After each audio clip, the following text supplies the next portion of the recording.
Do I look too low down? Are you lower down or am I higher up? I don't know. That's not good content. Let's get to the questions. Ask me. Ask Iliza anything. It's time to ask. Ask me all your questions. Iliza, I'm going to start this episode. Okay.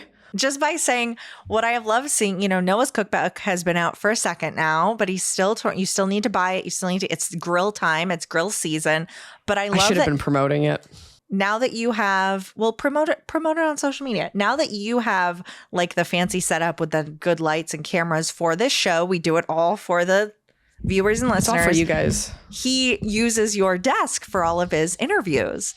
And so in all of his interviews, there's a big Ask Iliza Anything ad for him. Behind him.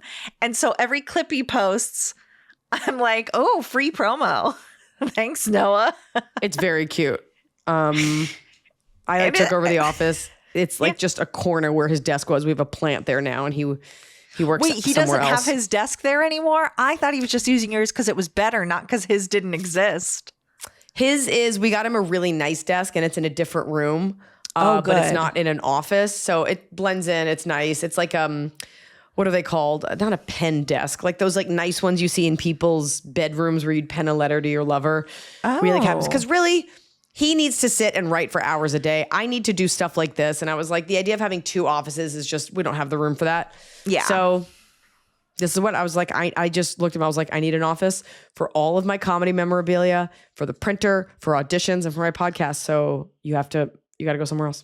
You should have just a little box of Noah set dressing and you just drape it all over. You just put one big picture up in front on the thing, and then you like hang a little Noah picture above the sign. Like just to quickly swap it to a man office.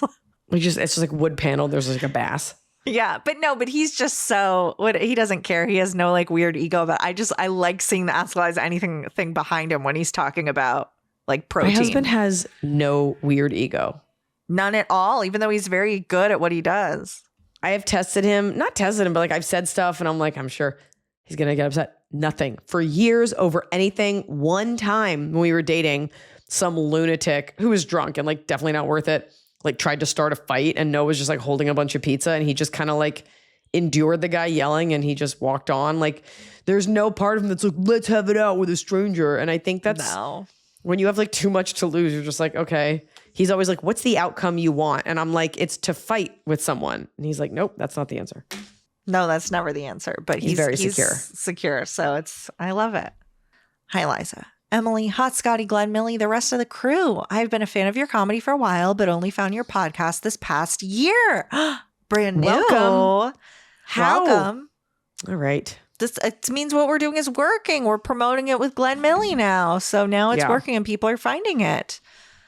And for those of you listening, since we got you fresh, please send in your questions. We are harvesting them fresh. We are the grocery store of questions. We import the questions, we keep them safe, and then we give them away. There's the end of that metaphor. But send in your questions, your dilemmas. We're getting a lot of people who have like, I've listened forever and I'm just writing in. So no question is too big or too small. There are some that are too small. But we'd like to hear them. Long. But we'd like to judge. That's right. So email askelizapodcast@gmail.com or comment in the Ask Iliza Anything Patreon, which is free to join. It has a paid tier that's separate. Join up for free. Have fun. Submit your questions. Free. So this lovely new listener continues. I really love it. I love the comedic moments Iliza has, the bond and banter you and Emily share, and of course, the life advice. This past year has been one of great challenge and tough times for me, so having this podcast has really helped ground me, and it's helped broaden my perspective a lot, so I thank you for that. Oh, I love that. That's genuine. Thank you. Yeah, what an endorsement. I always feel so small. I am a 31-year-old female. I'm on the spectrum, an introvert, and have social anxiety as well. Last year, I moved out of my parents' house and started processing a lot of emotional shit from my childhood. I see a therapist, have some good people in my life, as well as a synagogue I attend, so I'm doing okay. Part of what made this so tough, though, is my job. It doesn't pay well and my hours constantly change. It's in retail. The only reason I'm still there is because I get health insurance and will be using it to cover my wisdom teeth removal this summer. If it wasn't for that, I would have jumped ship and swam to a new boat by now. I want to find something that pays better and has all the adulty things. I've been through the job search multiple times and can definitely see where I've gone wrong in the past, so I'm hoping to have learned from my mistakes this time around. What I struggle with and need your help with is the interview. I'm not the best at it, but my main concern is that the job I have now is really mundane. I took it because emotionally that's all I was able to handle at the time. Now a year later, I'm a totally different person, much more confident in myself. This job was also the first time in my life I've used accommodations, and that's been a game changer for me. What does that mean? So I think you can get like ADA, like accommodations at work, like they have to accommodate if you need an emotional support dog, or if like give you an extra 15-minute break because you need to go clear your head. There's legal things that HR accommodates for you. Should I just tell people the truth about why I took this job and what it taught me, or should I try to embellish my role? The latter feels wrong to me, but I don't know how to do the first one if it will be well received. Hope this wasn't too long. It wasn't. Love you guys in the pod. I might have to join the free tier of Patreon in the near future. We'll see. Thanks so much for your help. D, join it. It's free. Have fun with D, us. what's stopping you? D, that's item number 1. Join the free Patreon. Item number 1 is a click. 2. Number 2. Okay, Eliza. Coming at this from 2 angles. You come from the confidence angle. I'll come from the job interview angle. But I feel like she could use some Eliza we'll kiss in the middle. It's nobody's business. I don't think you legally have to disclose that you have autism. And I don't think it's anyone's business where you were emotionally. Also, if that's a retail job, chances are the job that you're applying for is not like for NASA. Like it's probably going to be like a job that's a step up and they're looking for someone to fill, like say the least amount. And the highlight is I worked at this job for a year, X amount of years. I was, in that job, I fulfilled all these roles, zhuzh it up. They do not need more information. And I've left because I want something with better hours that's more challenging. That's your answer. That makes more money. Well, not quite that. But yes, you do not overshare. This person is not your friend. The interviewer, Google the STAR method. Prepare your answers based on that as a specific way of talking about your achievements, because this is an area where you need to talk about your achievements in a specific way, but do not overshare. But this horrible job market right now, I think is a boon, because you say, this is the job market it is. I took a job. I learned a lot. I was in retail that's very customer facing. I dealt with these challenges in this way, build it out to the STAR method. Like retail, it's a hard job and you absolutely pick up skills there. You just need the language to translate it into HR speak. But they're there. The skills are there. You just have to rephrase. That's it. But I didn't know what that great. was, but that's great. That's a great answer. I just love that, like this question asker, because I was kind of in a similar position where I left a job that was making me. Oh, who's yelling at us? How'd she get in here? Are you kidding me? With a snarl and everything? Hello. Oh my God, she's so Chantra's upset. here. She's always upset. Oh my God. Excuse me. You know me. No. Is she being chased by someone? No, there's children out there and she. Oh. What's that music? It's someone playing a fucking guitar. Yeah. Sierra? You guys gotta go. I think it's Ethan. That's why no one. The chaos. Where'd you get a guitar? Yeah. What do you just are like, oh, it's a guitar. I'm like, where'd that come from? Tianfu really doesn't like miniature Spanish guitars. That's fair. I just want to say what I love about our question asker D is she's at a point where she's taken this job that was the right fit for her at the time, which I have been in that position of doing that, where you go, I need to reset and figure things out. That's what you've done. You now know how to use the system to help you, the accommodations. You're comfortable with it. You know what you're capable of. Like, you're going to kill it at a new job with better hours. I bet whatever new job you get will be easier than retail. I don't think I could do retail. I couldn't have somebody telling me, like, you work tomorrow. I would have a meltdown. I got a job at the Speedo store in the Galleria when I was in high school because I thought it'd be great because I was on the swim team and I was like, this is cool. It's bathing suits. And it was so boring. I had to quit. Because nobody was in there. No. And they were like, you can take your lunch break now. And I like took my lunch break just so I could sit by myself and like spiral. Yes. So it's hard. It's hard. It's mundane. Hard. It's You soul sucking. have the skills. You just need, I would say, maybe your parents can gift you, depending how you relate to them, time with a career coach, because there are a lot of online ones that can help rewrite your resume in that language, because it's very hard for any of us to brag about ourselves a lot of the time. So it's hard to actually, you're like, oh, I just do this stupid thing at my job. But actually, you Facilitated. rephrase it. Yes. Words like that. Yes. Executed. So you have all the building blocks. You just got to put it together. Okay. Thanks for joining us. Hi, Liza and Emily, and welcome, Glenn Millie. You two asked for people to reach out, so here I am reaching out with an interesting situation. Eliza has requested some family drama, so here's some lore for the listeners. I'm a consistent listener, a longtime fan. I'm a 25-year-old gal living in rural Ontario, Canada. Chanfu's little feet are like she's swimming. I'm scratching her, and when I stop, she goes like this to say more, please. She's such a good girl. I love her so much. This is the side. I miss her. Setting her down. Even though she never like particularly liked me, I miss her. She was, I didn't tell you. She was uninvited from Thanksgiving. My mother was like, you cannot bring her. Because she acts bad. She was like, I don't think you realize how difficult she is. And it's like, I don't, like, your blind spot is your children. And I was like, I think she like peed on your rug once. She's like, we have a dog and she's going to bark and it's too much. And I was like, you can't tell me at 43 that I can't bring my dog. We have no one to watch her. And when I say no one, like, I think like everybody annoyingly has a cat or they have a dog. Like, my dog is particular. She cannot be around. Like, it's just tough. Like, there's literally, we're not at the age where we have like single friends that'll like take the dog. You can't get anyone to stay at your house and watch the dog. I think I found one person. For And it can't be a stranger because she might flip the fuck out. We have a 25-year-old gal in rural Canada. The backstory, my aunt unfortunately never had any children of her own. My mom had me and my siblings in her late 20s, and we grew up with her and her husband being very close with our family, helping us with big life decisions, spending weeks with her at her place in the city each summer, and to say we were spoiled is an understatement. This continued well into my adult life, helping me through college. She was always involved with mine and my siblings' lives, as well as being quite close with my mother. They were always in the system to adopt or foster children, did all the training required. We all awaited the news that they might be given the opportunity. However, this has never happened. A couple years back, she told us about a program called something along the lines of Never Too Late, stating that this program was for kids that have aged out of the system, like they're over 18.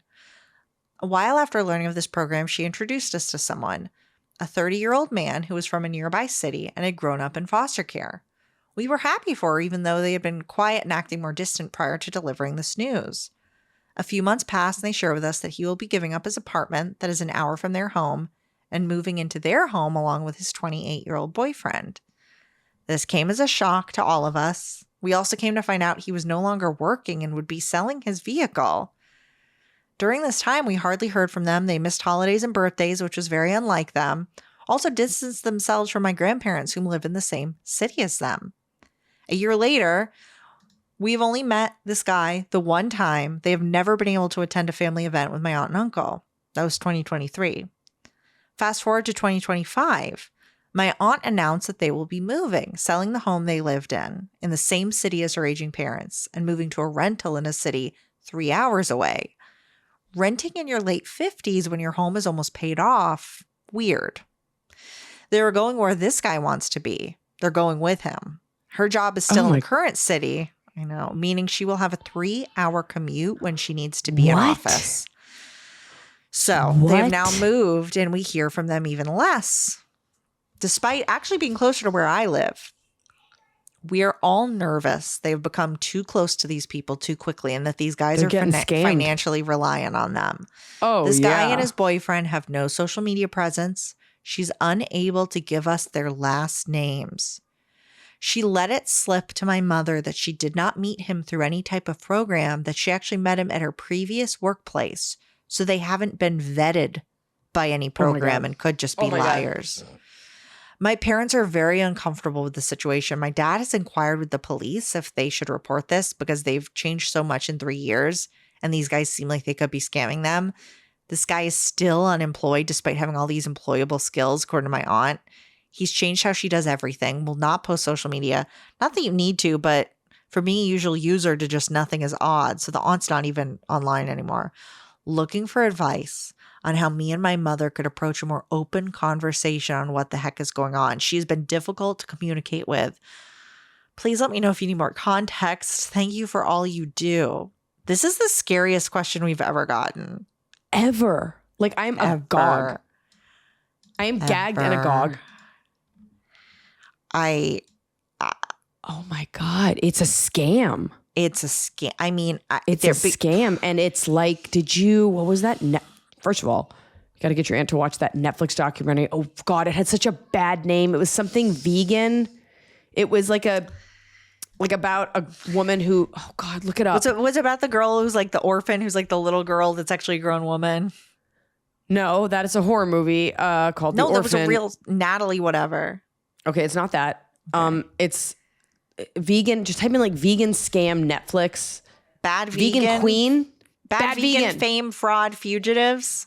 Bad vegan is a terrible name, but it's about this woman who was like a successful chef, had this restaurant, linked up with this guy, and he was slowly like draining her financially. And they like found her like in a hotel in Reno, and it's the weirdest thing, but it's like a parasite. Yes. Your aunt has a parasite. She also should watch Parasite. Should watch. Here's the problem, which is also similar to this.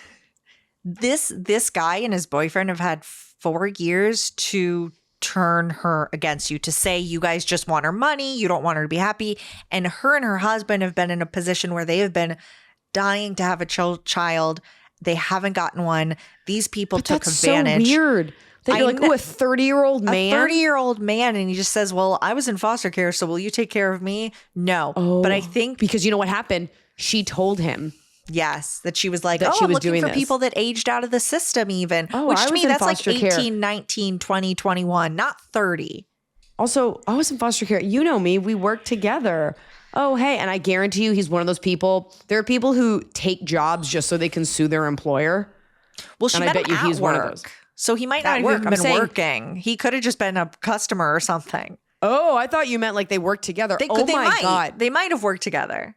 Doesn't matter. You need to go full blitzkrieg and get in there. You need to drive with your mom and your dad. Not blitzkrieg. 007. I think blitzkrieg, you can't. Schitt's Creek. You can't go too hard. I think it's like someone with an abusive husband. If you go hard, that shuts her down because he's told her everyone's going to tell you this. I hear that. You have to open her up. You can't. She doesn't live there anymore. She doesn't answer the phone. You have to show up and be like, hey, I miss you, Aunt Susan. Like, let's hang out and see what the hell is going on, because I'm worried. And when your aunt reaches a certain age, check the age she is. It could be elder abuse, and you might be able to call in a county resource based on that versus the police. Litigious Emily. I love that. You got to get in there. You got to get their names. Yes. You got to do some detective work. You got to get their names, find out their fucking history, make sure they don't have a criminal record. And what I'm afraid of, the reason I said blitzkrieg is because you could get all of this information and be like, look, Aunt, these guys have been to jail for doing this before. And she'll be like, that's not who they are. Like, it's like a lot of women. And it's weird that there's a husband involved, that the husband, they could be poisoning them for all that you know. They could be giving them, you got to get in there and you got to contact a lawyer or the cops or something, because that is very weird. You got to get in your car now and drive there and be like, what the fuck is up? I'm her favorite niece. Who the fuck are you? And bring a camera. I think you have to treat it like they're in a cult, like they've been brainwashed. And I think you have to be careful. And I think you have to go in. I think you have to establish contact. And you go to that house and you look if you can find a piece of mail with this guy's name on it. Like you see if you can look at his wallet to look at his ID. I think you need to also talk to her husband. Like, get him away. Talk to your uncle and be like, we've got, like, see if you can get through to him.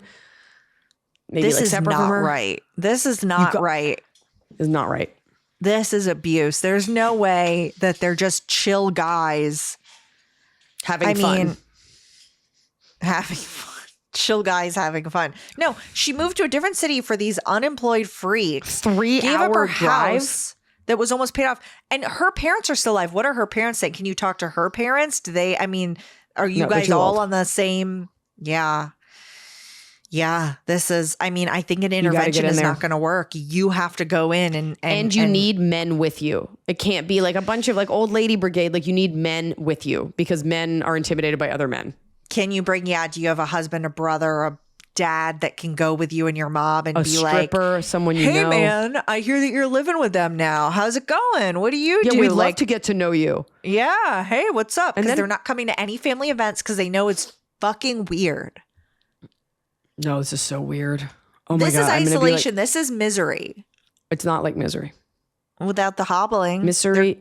Nope. Misery was a woman that waited for someone to get hurt and then she took them in and then she made them her slave. It's not the same thing. James Caan was not looking for an old lady to live with.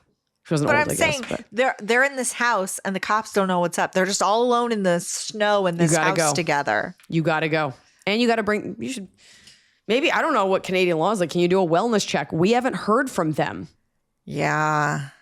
Show Yeah, up. I want a sign of life. I want a picture of this aunt to make sure she's not like, Here's what you do. You get these guys' names, pictures somehow, find out the story. I guarantee you there's a rap sheet there or some evidence that they're not good guys. Then you show up and you're like, what the fuck is up? And she's like, oh, don't be mean to them. You're like, these guys, and then show them the like FBI's most wanted poster. I'd be like, these guys who are in your house that are scamming you, you got to That's be not gonna prepared work, to but- go to the mat. you got to get in there. You But got to be get in there. safe. We're scared for Oh you. my God. Can you give us an update? What's this person's Please. name? This is from, they didn't say. In Ottawa? You got that is it's the scariest one. She's right. That's the scariest thing we've ever heard. Especially because they're in rural Canada. Rural. I bet you they're gonna kill your aunt and uncle. I'm scared that they're already dead. You gotta get in there. You got to go. Hey, AI crew.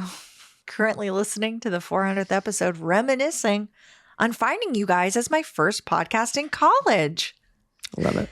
The question: do we find a different daycare due to other kids' behaviors? He, almost 2-year-old boy, has been in a small daycare since December. We've powered through illness and genuinely love the caretakers. However, we've had 2 incidents of biting. The first time our child got in the way, and that was understandable, got in the way of his teeth. The second, unprompted, the kid just bit him, being the closest. Yeah. Even after conversations, we're unsure if the parents have been notified of the behavior. My usual be like Switzerland mentality is losing the fight with my mama bear emotions. Trying not to hobble a toddler. Thanks, big sister Sophie. Sophie, sometimes your kid's the biter, sometimes your kid's the bitey. It doesn't matter where you move your kid, stuff like this is gonna happen. It just is. And I also want to say, like, you will think your child is perfect, and then your teacher calls and they're like, your child kicked someone. Like, we all think it's not our kid, and then something happens, and this stuff is just so normal, and it happens. That's it. You can move all you want, but there's going to be someone else. Now that there is a history of biting, as a teacher, hey, don't put my kid next to that kid. He's been bit twice. Put my kid somewhere If it's else. the same, Thank is it you. the same kid both times? Yeah. Then I think it's fair to request that the teachers intervene and make sure they stay away from each other. Obviously, like there's something there. And I'm sure the parents were notified. But the truth is there's not a lot the parents can do. You can say, don't do that. But kids kind of just do stuff and they're figuring it out. And it's not malintended. It's just like a thing that I've seen happen. I mean, I'm at a school and you start to realize that this is kind of a part of it. So I think if it happens again and the teacher's like, we have a policy of never separating the kids, maybe you go to a school where there's like something put in place, but I understand your reaction of like, you're biting my fucking child. But one day your kid's going to come home and it's going to be your kid that like pushed someone.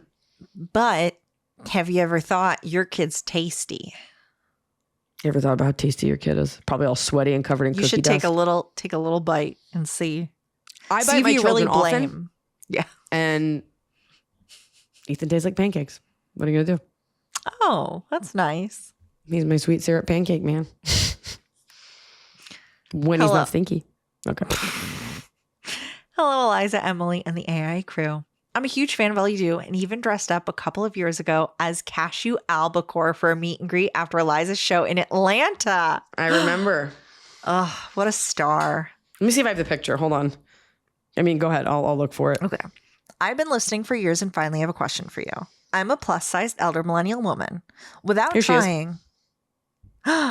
Oh my God, that's so good. We love Cashew Albacore here in this household. I pulled that up faster than I've ever That pulled was up so any email. fast. You just had that ready. That's wonderful. All right. So without trying, I've recently lost a significant amount of weight due to a very intense onset of a medical condition. Basically, one of my organs is failing, and I suddenly had to go on several medications, including multiple daily injections, to try to get my health in check. Well-intentioned people at my work and my synagogue have started to notice and have been complimenting me on the weight loss. While I acknowledge that I have significant weight that I could stand to lose, this makes me feel incredibly uncomfortable because the weight loss is only occurring because I am having serious medical issues. How can I respond in a way that is gracious and kind but doesn't invite or even overtly shuts down further comments about my weight, especially at work? I don't feel comfortable telling anyone that I'm dealing with a serious medical illness. Thanks, Tiffany. I think it's great that you realize that these are like well-intentioned. I think the answer here is less oxygen, because what you don't want to be like, thanks, I have complete organ failure, because you don't want to get into it. You truly don't want to get into it. You don't want the attention for it. I think the answer, because people think they're giving you a compliment, and that's what's so hurtful, is that like they don't realize what's going on. What you're going through. Yeah, I think it is as simple as like, well, it's a process. That's it. Or like, you could just smile, thanks. And just keep it so small. Because if you're an observant person and I see that you said that, then I'm going to be like, oh no, did I make her uncomfortable? Whatever. You just keep it small, move on, thanks. And then change the subject. Yes, because at the end of the day, they shouldn't be talking about your weight at work, whatever. They're nice. They're well-intentioned. They're trying. But yeah, I think just not respond. What are they going to say after that? Like, no, but really, like, unless they're asking you for your tips and tricks, at which point, honestly, I get not wanting to tell anyone. I personally would be so tempted to be like, my organs are shutting down, but lose your liver. Someone's like, hey, you lost weight. Just be like, doing what I can. Did you see that homeless person on fire outside? Or like someone wrote in, we're like, put it back on them. Yeah. Be like, did you park in the thing today? Hey, I love that skirt. Like, just move on. Yeah. Thanks. Just a simple thanks and then change the subject is fine. Because when they say it to you, through your brain comes all of this. I'm dealing with this. I'm sure this weight loss is not associated with anything happy or anything. It's associated with this horrible, scary thing that's happening to you. So all of that is going through your head. They are just saying something to say words at the office, and they're going to move on and not think about it. Thanks. So you're good. Like that. Yes. Thanks. Autopilot. Exactly thanks. that. And then it'll cue them that like she doesn't want to talk about it, or she accepted my compliment. We can move on. Thanks. Yeah. Do you know what time the thing opens in the thing? My car got stuck in the garage. Yeah. No, Thanks. I think. Did you see that raccoon with a hat? Thanks. It's a Kia. Yeah, they're not thinking about it. You're good. Thanks. Did you watch Widow's Bay last night? I haven't watched last night's episode. Thanks. Speaking of losing weight, did you vote in the primaries? In the midterm? Yeah. Yeah. Thanks. Yeah. What's your political affiliation? Ooh, go to work dressed as Cashew. Thanks. What do you think about Iran? There you go. And then that'll be a separate conversation. Thanks. No one will Always talk to you remember, about your never weight. forget. Hi, friends. I'd like to stay anonymous because I know a couple of people that listen and I don't need them knowing my business. I've been a fan for a while now and haven't heard this question before. I also haven't heard anyone else talk about this and I can't find any info online, so I'd love your big sister input. I, 26 female, have been dating my boyfriend, 28 male, for about 6 months. Still fresh, but things are going really well. Since it's still kind of new, there haven't been any red flags I've noticed. Some beige ones here and there, but overall, he's a really great, thoughtful, and sweet guy who treats me so well. The only issue is the fact that he's never been able to finish from good old-fashioned P&V sex. I say slight issue because our sex life isn't bad by any means. I know you love me reading you this question, Eliza. We do have regular sex, quote unquote, but he's only ever finished when I go down on him, which I have no problem doing. He's also not selfish and bad at all, so he makes sure that I'm always taken care of as well. I've heard of guys not being able to finish from a blowjob, but having no problem doing so from sex, but not the other way around.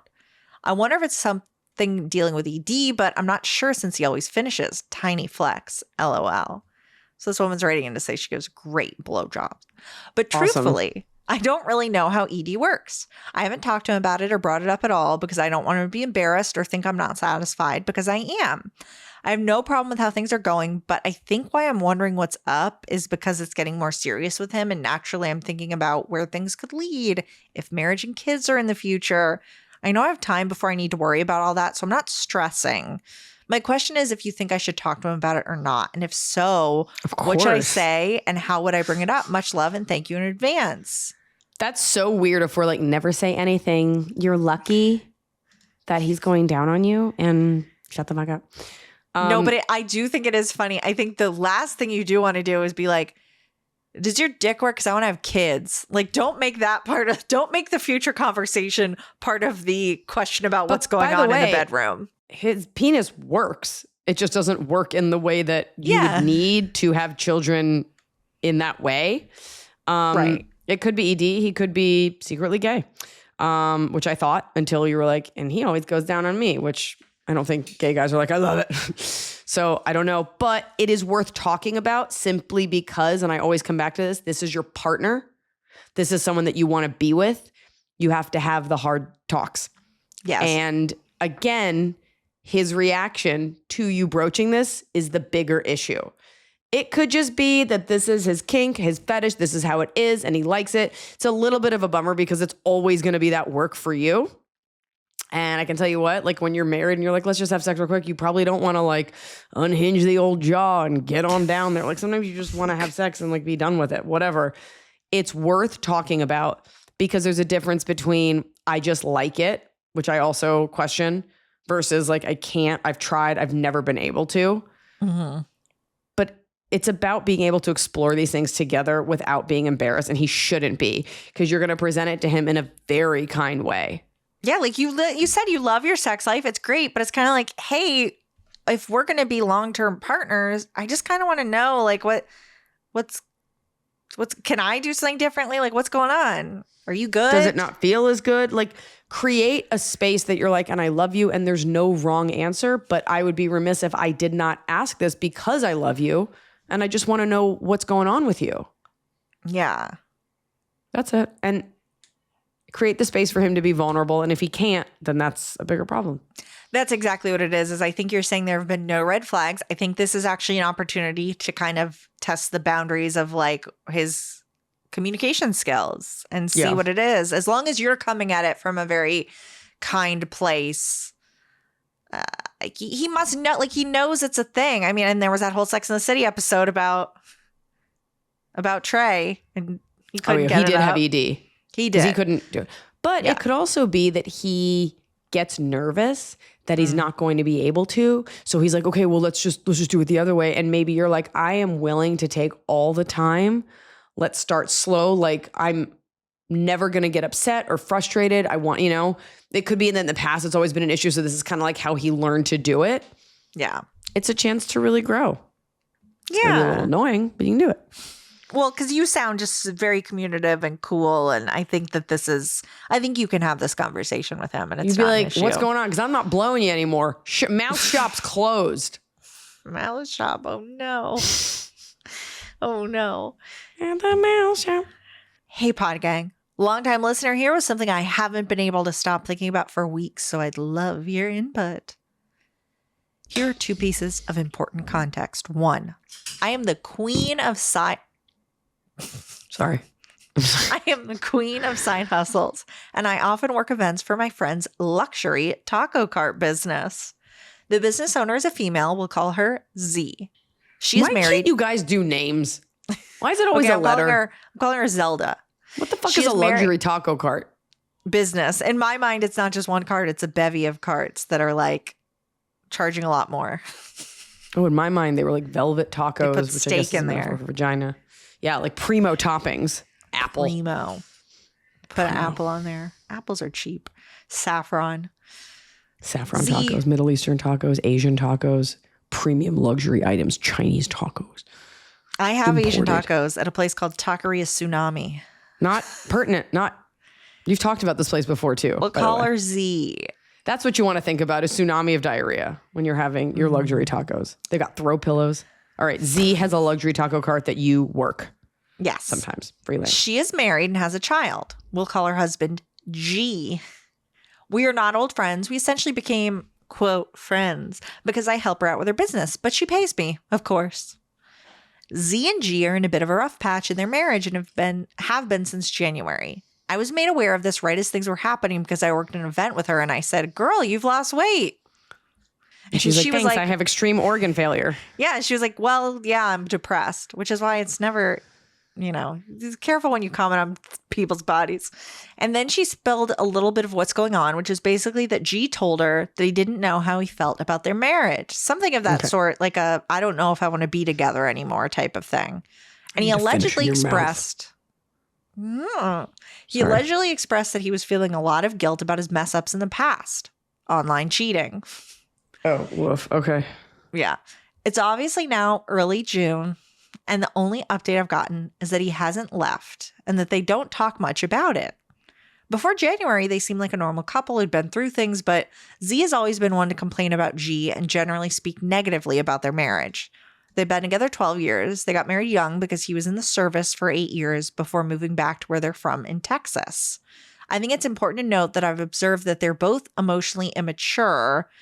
She kind of fits the stereotypical crazy Latina mold. He is a very unserious and animated Haitian man. We got a lot going on here. The situation. Okay. One morning a few weeks ago, someone called out my name from their vehicle as I was walking home from my workout class. I turned back to see who it was. Didn't see anyone I recognized, so I just kept walking. A few minutes later, G pulls up and is like, yo, what are you doing? It's like 8 a.m., but he's always kind of loud and upbeat no matter the time. I tell him I'm just walking home from my workout class. He asks if I need a ride. I tell him no, it's not far. And then I ask what he's up to. He says something vague like coming from a job. But I don't care, so I don't ask any follow-up questions. He asks again if I want to ride. I'm like, no, thanks, I'm good. I just need to walk down the street and I'm home. He says, okay, we wish each other a good day, and he drives off. Later that day, I text Z to ask about event logistics for our upcoming weekend events.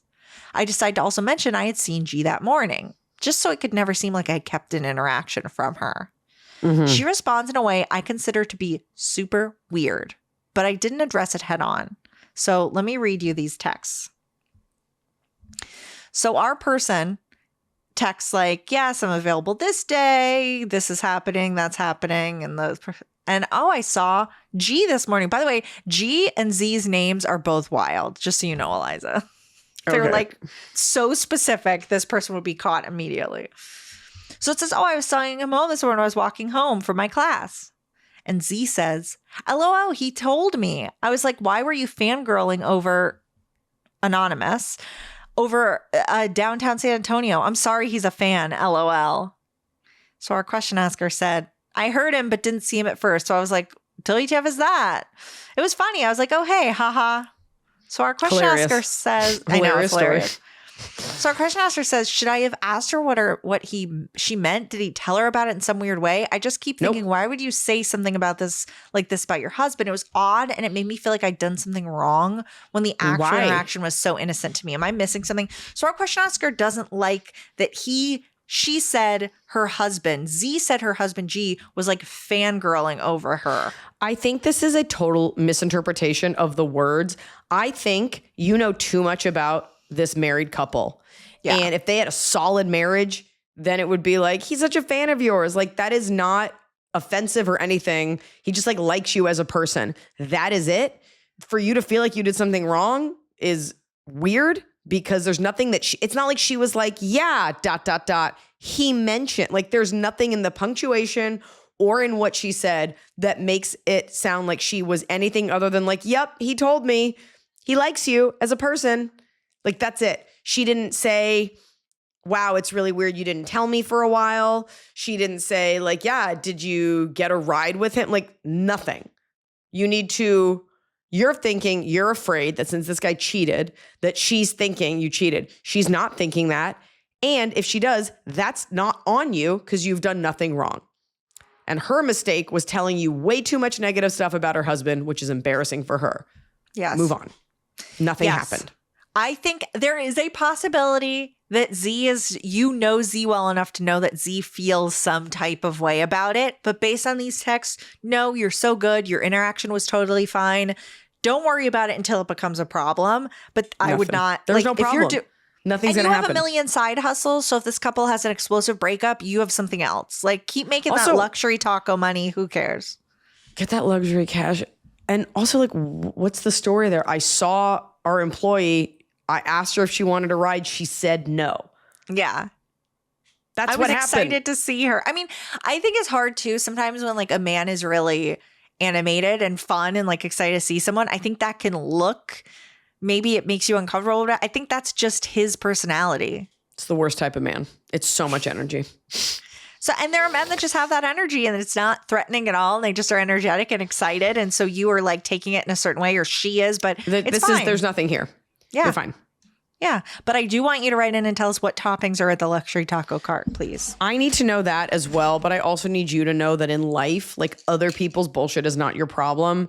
And please don't go through life being like, did I do something wrong? Like, do not think about it. The amount that I have thought that in my life, and the amount of like mental undoing I've had to do, where like I leave something, I'm like, I wonder if I'm like, nope, they're thinking about themselves. They're not worried. And Yeah. if they were offended, I didn't do anything wrong. No malintent.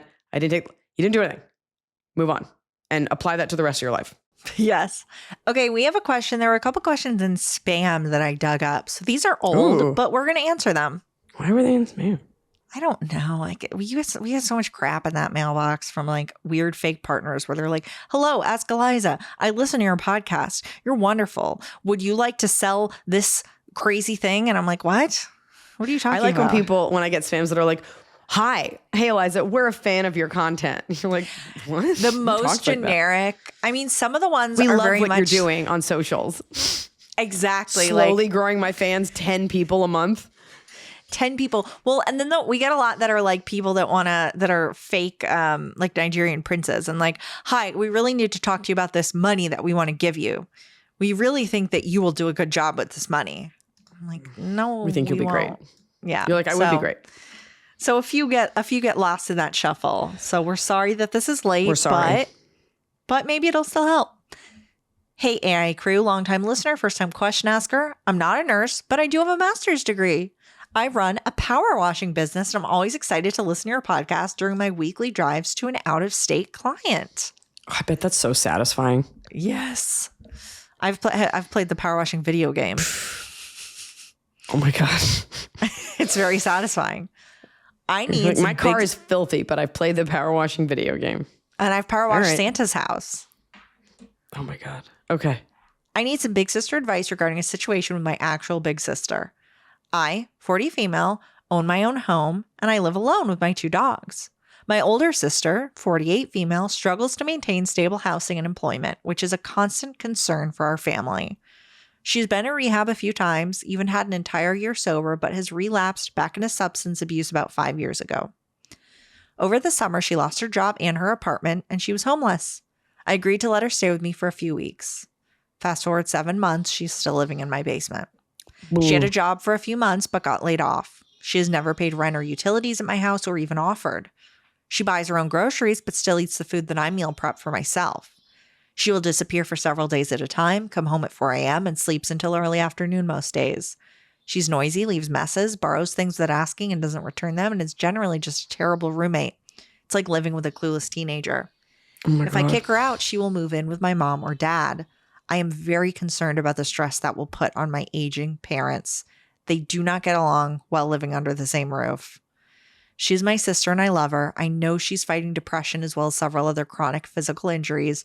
I have a lot of empathy for her. And at the same time, I'm annoyed and frustrated and feel very disrespected in my own home. I've talked to her a few times about how to contribute to the household, but nothing sticks. She's not capable. My question: how do I establish and enforce expectations for my older sister in my home? Do I give her an ultimatum about getting a job? Can I give her a curfew? Will I feel better about all of this if she pays rent? What reasonable expectations can I set that we can both live with? I would love to hear a different point of view or have help reframing the problem. I wouldn't mind having her as a roommate if only we could set healthy boundaries. Thanks for listening, Mo. Mo, you can't because you've already lived the other way. You can't go back because slowly it will be like, well, I didn't do that dish. Okay, well, I did come home early, but then I went back out. And you're becoming the mom. And she's already walked all over you, not even deliberately, but she knows that she can. So there's no respect there. And she knows that you'll always let her get away with it. And you don't deserve that. You work hard. You have your own house. I appreciate that she is going through this life the way that she's going through it, but she's 50. She's 50. 48, yeah. She's 50. And she's 50 by now when we're answering this. Yeah, that's a good point. And I understand the stress on your parents. So I think you guys need to be a united front. I think maybe it's about looking up programs or getting her into some sort of halfway house or something, or being like, you need to get a job. Because I don't know if her paying rent would help, but only you can answer that. Like, would you feel better if it was a couple $100 a month? I think the issue is that there's zero structure. It's not like she pays rent in your basement. Then you're like, come and go as you please. Here's a refrigerator. It's that you are taking care of her for everything. And so I don't know that you can undo all of that. But it might have to be like, you need to get a job or you have to go. Like, maybe you start with that. I think you have to sit down with your parents, but like, you love her. So that's, a lot of times we get questions. People are like, we don't get along. I mean, she's my sister, but you seem to really love her. And like you said, you have empathy. Are you willing to live the rest of your life like this? Because she's never going to leave. No, she's not. And I think the hard thing we're at is she has no reason to get a job. She has no reason to do anything. She knows she can do whatever she wants in your home. And if you set boundaries now, she's not going to follow them. And then are you actually going to kick her out? I think the really upsetting truth is, and I understand not wanting to put this on your parents, she's their daughter. And if they decide to take her in because you didn't, they decide to take her in. They also don't have to. They don't have to, but she's not your daughter, and you cannot live your life and supporting her. She has friends. She goes somewhere. She'll figure something out. And, you can be there as a resource to help her maybe find a job, but you cannot be there to catch her every single time because someone always has been. She's never hit that proverbial rock bottom. Not that I'm an expert on anything like this, but there's always someone there. She'll come back to your house and then she'll start to eat your food and be disrespectful. This isn't like a normal sister that has a job and she's like your pain in the ass sister. Like, this is a gross violation of everything that you've built. And I appreciate that addiction, people say, is a disease. Maybe it's a program she has to go to. There's no progress being made for anything, and it's just not on you. You need some space. And she needs to get a job or find another living situation. If we can get her to get a job, I think the better option than her paying you rent is like her saving it to move out. Now, if you don't think she'll do that, have her pay you, put it into a separate account, give it back to her to move out. Like, we want to establish her making the money to move out and live not with you. Like, that's what we need. She cannot live with you because she is not going to respect you. And if that means she has to go beg your parents to live with them, and they're going to do it, you either you take her in because your parents won't, or you let her go there. Like, those are options. And give her plenty. Like, you have 6 weeks. That's time to find a place, find a friend, maybe even find a job. You have 6 weeks. But then I'm changing the locks. Like, I can't live like this anymore. And she'll be like, this is out of nowhere. And then you'll have to build a case. It's not even worth arguing. Just be like, this isn't working, and get with your parents on that. Yeah. But she has to just strike out on her own. She does. And it just sucks because you're like, I know that this is what's going to happen. That's hard. How I'm it's going to sorry. go down, and you have to decide what you can live with. Maybe there's another relative she could stay for a little bit, and maybe she'll respect them more. But it also comes down to, like, if you're a piece of shit, fine, and you have a drug addiction issue and you won't get a job, but at least respect my food. Don't eat my food, my meal prep. I prepped this all on Sunday. Why do you want this ground turkey? Yeah. I know. I never think of meal prep as being like a luxurious taco cart. It's not like a thrilling meal. It's like a bell pepper and some hamburger. But also like doing that and being messy shows that like she really has no concept of how far she's gone and of respecting other people. Yeah. No. Yeah. You can't live like that. Oh, that bothers me. I know. You got to cut her off. You do. Okay, we have another question that's from 6 months ago, but here's the thing. Oof. Here's the thing. I think it can still help because we get a lot along these lines. We get a lot of questions about it. I think at this point, we need a list of like, how do I break up with this kind of friend? How do I break up with this kind of friend? So it's another kind of friend. So, hey, Iliza, Emily, and Pod Squad. My name is Bree, 35 female. My friend is Kathy, 48 female. We've been pals for a few years. We both have chronic illnesses. Kathy deals with chronic pain and mild chronic fatigue. We exchanged pleasantries over the holidays as we were both too busy to hang out. We live a bit of distance from each other, but try to meet in a mutually convenient location. You may have noticed Kathy is older. She is happily single with no kids. I have tried to reach out to her a couple times this January, asking how her New Year's is going. I know January can be tough for many, so I'm trying to give her space. But it's embarrassing trying to reach out with zero response. I'm guessing she might be in a health flare. Should I just extend the same grace she has given me when I have been unwell? I'm just unsure where to go from here. Thanks so much, Bree. So let's pretend the same thing's still happening. Well, let's pretend the same thing's still happening where it's someone who you know, like they might have a good reason for not, they might be going through a health, they might just be sick. They might be going through a period of fatigue. Yeah, but I'm saying let's pretend it's January since this is 6 months old. There's no harm in continuing to reach out. I have a friend who's older than me who was dealing with like a serious bout of depression. And I know how great and lovely she is. And I didn't really comprehend how bad it was until she kind of gave me some insight. But I didn't take offense to it. And I just know that if she could, she'd be like, hey, I'm just dealing with a lot right now. The good news is because she's older, she's not pulling a fast one on you. Like she's not trying to like big time you by not answering. She could have missed the text. She could have missed the call. There's no harm in reaching out. Hey, I'm here for you. If you do it a couple times, she doesn't reach out. Great. She has your number. She'll resurface, but friendships shouldn't have a limit on them. She's probably just going through something. Certain friends you can always reach out to over and over, but then if it gets, like I said, a couple times, then maybe just she'll get to you when she gets to you. I think if you're comfortable with the fact that you've reached out and now it's like, is she going to get back to me or not? You know, you've done what you needed to do, but maybe you don't have a grudge whenever she does come back up for air. And I think because you share that, the chronic illness thing, I think is a very bonding thing. You understand each other in a way that many people don't. So I think more so than other friends that we say to kick to the curb, I think this could be a valuable friendship. It's a good person to have with both of you understanding that the other might drop off the face of the earth sometimes. That's it. It's clean and simple. Yeah. And now it's Cobb Nation. Taste the top with a cob.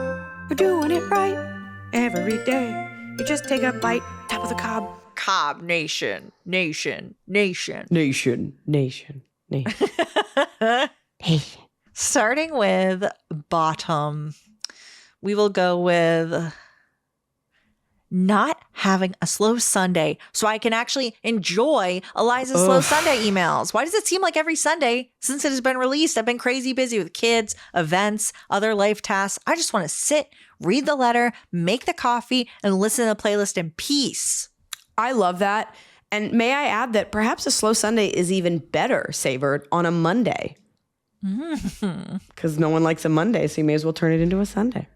I do. I like those rituals where it's like, I have this thing that I do and I want to be in this mood for it. Where it's like, I don't want to read Slow Sunday when I'm in a mood and I've had this and that going. Like, I want it to be the right environment. Like, I like that. Yeah, I hear that. Okay, my bottom is, it's very frustrating in therapy when you know exactly what's going on. You're like, okay, this is why this relates to this. I understand, but it doesn't change how you feel about something. Like that you can't, even like just what? In general, not in therapy.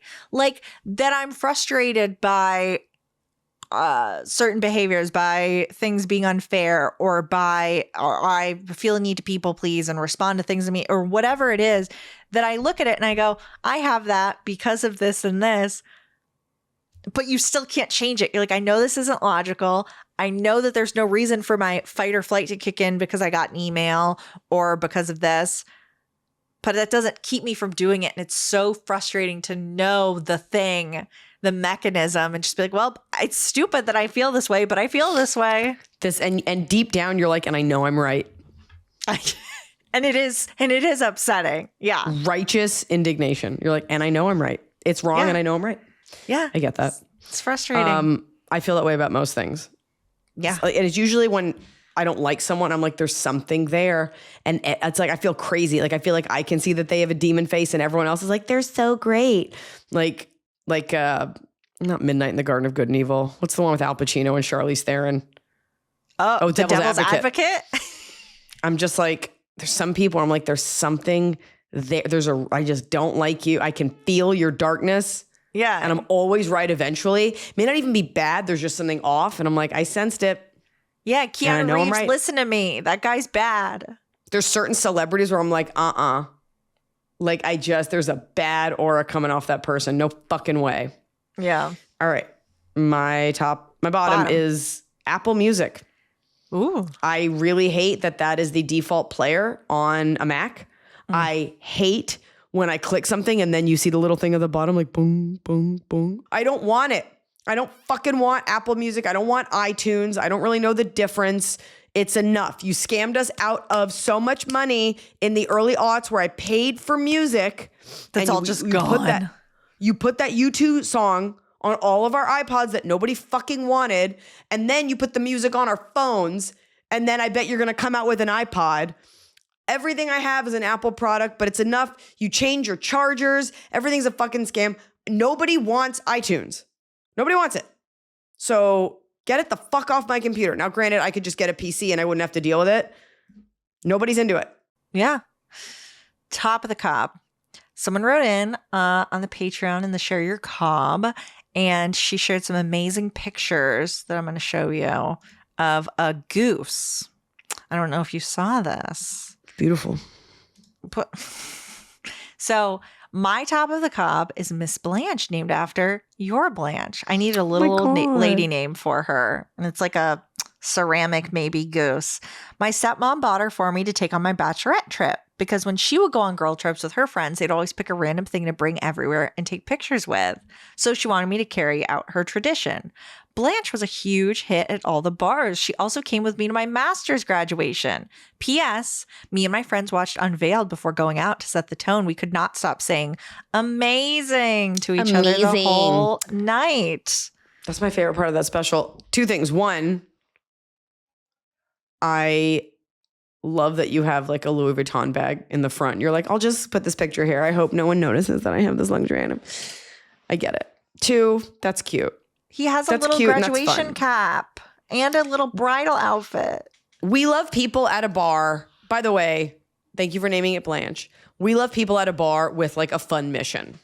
And I want to do that even without a bachelorette party. I love that. That's so cute. And it's so sweet that your stepmom was like, we did this as kids. We loved it. Like, you should do it here. And everybody wants an item at a bar. Everybody wants a story from someone. Why are all these women dressed as Pitbull? Why is there a goose here? Why did everybody come dressed in white? Like, we love it. That's what going out should be. Bringing a weird object and making it your personality. I love that. And congratulations on grad school. Top of the cob. My top of the cob is, so I go to Dragon Con every year with my dad, Labor Day weekend, and they're already announcing guests, and they just announced today Denise Richards is going to be there. Oh my God. Oh my God.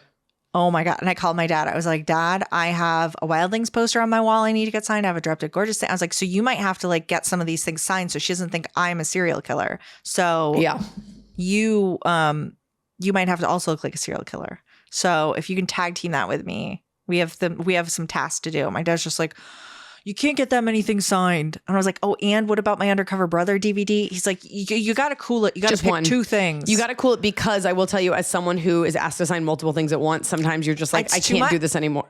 It just feels like it's not special. So I would pick two. Exactly. That's my concern. So I might go one day with one and one day with the other. Before I do my top of the cob. Yeah. All right. I just want to say hello to Nicole K and James D, who just became Patreon members while we recorded this episode. Oh my God. Isn't that special? Live from the floor. Live from the Senate floor. we keep an eye on that. This bill got passed. This bill was made into a law. I think that happens there. We keep an eye. So thanks, Glenn Millie. I have a very small top of the cob.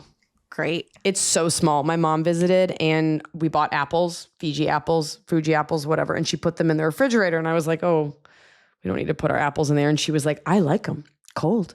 I like a cold apple. Then I forgot they were in there. And she's been gone a week, but I found them the other day.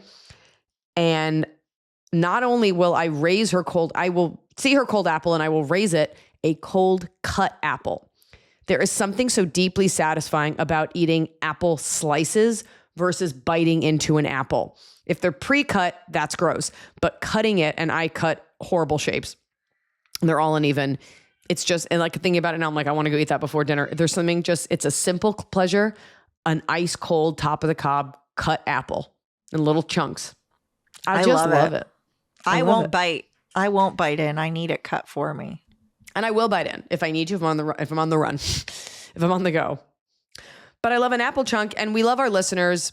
That was a good one. You kicked it off with a really good one. So feel free, folks, to write in your scandalous questions, your scary questions. We don't get scared enough on this podcast. Oh God, don't involve us in a crime. Don't make us witnesses or get called by the courts. But we can do heavy. This was, I think, some heavier topics, but we appreciate all types of question, and we will treat them all with as much respect as we can while also doing a podcast. We will not be witnesses. We will not bear witness, but we will be complicit. And if you do have something you want to write in, you can write into askelizaanythingpodcast@gmail.com. Okay. Ask Eliza Podcast. askeliza.podcast@gmail. And you can find us on Instagram, Ask Eliza. Mm-hmm. Patreon. And join that Patreon. It's free. What are you waiting for?